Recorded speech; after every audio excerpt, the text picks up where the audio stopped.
se uma paciente já teve uma trombose venosa profunda ou tem um desses fatores de risco, é adolescente, começou a ter vida sexual, quais seriam os métodos mais indicados nesses casos? Esse é um ponto que eu acho bem importante, assim, a gente falar, porque existe muito, né, dessa questão do risco tromboembólico com o uso do anticoncepcional. E, às vezes, as pessoas até acabam superdimensionando esse risco, né? Então, o que é importante a gente falar do ponto de vista técnico? Quem é que tem contraindicação para usar? Quem já teve história de trombose, né, ou tem uma trombofilia. Os combinados, né? E os combinados, Perfeito. Isso. Então, o que a gente tem para oferecer para essas pacientes? A gente tem os métodos só de progesterona. É importante explicar isso, porque às vezes as pessoas pensam, não, então eu não posso usar nunca hormônio. Não, ela não pode usar estrogênio.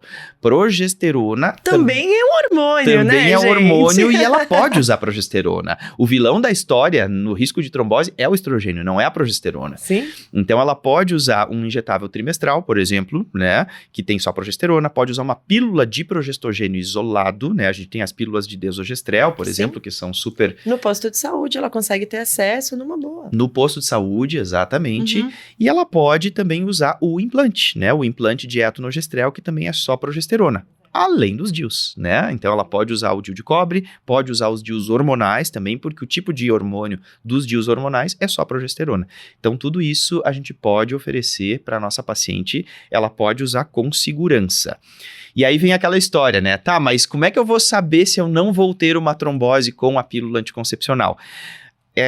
Realmente, existe esse risco, a gente sabe que é inegável, né? A gente já Sim. tem trabalhos mostrando que o estrogênio, ele aumenta o risco tromboembólico. Mas é importante, gente, todo mundo saber que esse risco, ele existe, mas se você for pensar numericamente, se a gente for pegar assim populacionalmente, esse risco, ele é ainda numericamente baixo. Por quê?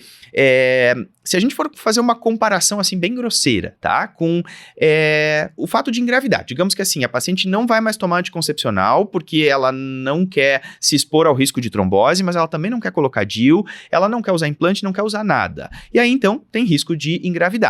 Aí a paciente engravidou. A própria fisiologia da gestação, ela é um momento que aumenta fatores pró-coagulantes e diminui o sistema fibrinolítico. Então, a própria fisiologia da gestação aumenta em 16 vezes o risco dela ter um fenômeno tromboembólico, porque é normal, né? É a própria adaptação do organismo. Além do hiperestrogenismo, né, da gestação, que é o que a gente tem medo com a pílula, mas a gestação é o período da vida da mulher de maior hiperestrogenismo, né? Exato, e de risco de evento tromboembólico. Exato. O puerpério ali, a gente sabe que é um momento muito de risco, né, de fenômeno tromboembólico. Então, os estudos já mostraram que o próprio ciclo gravídico puerperal é mais arriscado para ela ter uma trombose do que a pílula anticoncepcional combinada. Exatamente. Então, é importante a gente mostrar isso. Claro, não estou dizendo que não tenha risco a pílula, tem, a gente sabe que tem, mas a própria fisiologia normal da gravidez e do puerpério, numericamente, tem mais risco. Então, é importante a gente saber que esse risco existe, mas numericamente ele é um risco pequeno.